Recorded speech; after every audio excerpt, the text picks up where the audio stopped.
I'm Nalini Mathur, and I wanted to be white. I hated my brown skin, I hated my name, I hated my culture, and I hated myself. For the majority of my life so far, I wanted to be white. I remember I was in third grade, sitting in class talking to the new kids, saying I'm from Seattle, though I've only lived there for 3 months. I made up fake stories about my life there to seem cooler. In my imagined childhood, I had a kind-hearted teacher named Miss Brown and lived in a small apartment in the middle of Seattle. I had my three friends who would always make bracelets with me during snack and watch Clifford with me after school. In grade 5, I would refuse to make paratas for lunch and pack sandwiches just because that's what everyone else was doing. My mom would spend hours in the morning making roti and sabji for me to pack, and I would accidentally leave it at home. She always said, Nalini, you can't only make peanut butter sandwiches to school. It's not healthy. I would tell her I love peanut butter and it's easy to eat at school. At lunch, I would sit and stare at my bread.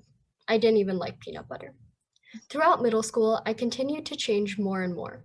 I refused to listen to Bollywood music and hated wearing traditional clothes because I wanted to dress like all the people in the cool American movies. I would sit in my room imagining my life as Skylar, with long blonde hair, blue eyes, and a small nose.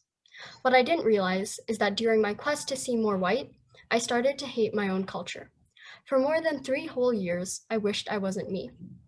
After talking to a few friends and hearing their stories about various things such as bindis, personalized name tags, video game characters, I realized that this wasn't something that only I went through.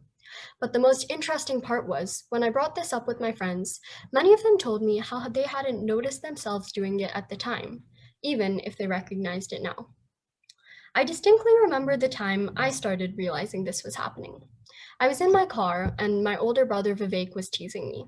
He said, "Why do you act so white? You can't even appreciate your own culture." I was mad. I felt called out and confused. I called him rude and silently cried in the back seat. I remember thinking, no way. I'm not like that. I don't hate my own culture, right? Wrong.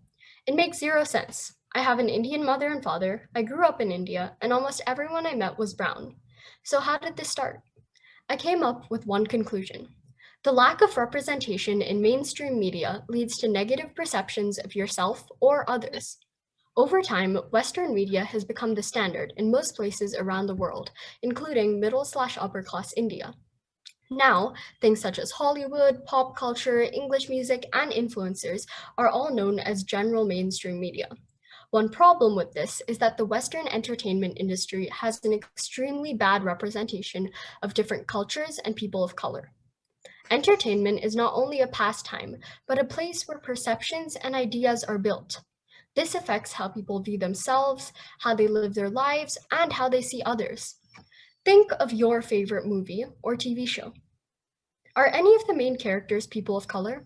The sad fact is that you rarely read a book or watch a film where the main character is not white, or where the POC, people of color characters, are not based entirely on stereotypes. For example, Raj from The Big Bang Theory, Apu from The Simpsons, Baljeet from Phineas and Ferb, and Ravi from Jessie are all the same characters copy-pasted.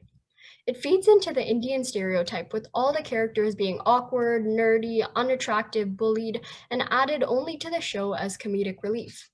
When an entire ethnicity is satirized on mainstream media, would you really want to be part of it? As a young child, not seeing a character like yourself is seriously harmful. You start to wonder why your culture isn't good enough, or why no one looks like you. Are you really that weird? Everyone wants to be like their role models. When everyone you look up to is different than you start wishing you were different as well. You start to question your own culture and unconsciously start to despise it. Recently, the representation has been getting a lot better with movies such as Black Panther, Crazy Rich Asians, and etc. A lot of the characters have stopped adhering to the stereotypes. Though the industry has come a long way, there is still a lot more progress that can be made. We feel the impact of this very closely here at school. When we're all young, being different is the scariest thing possible. For a school as diverse as ours, we all seem to have the same preconceived notion of what is cool.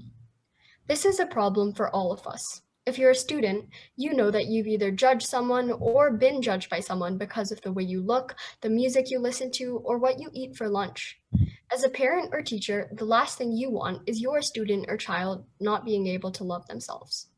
We live in a world where everyone talks about embracing themselves and each other. By not recognizing and supporting other cultures, that's impossible.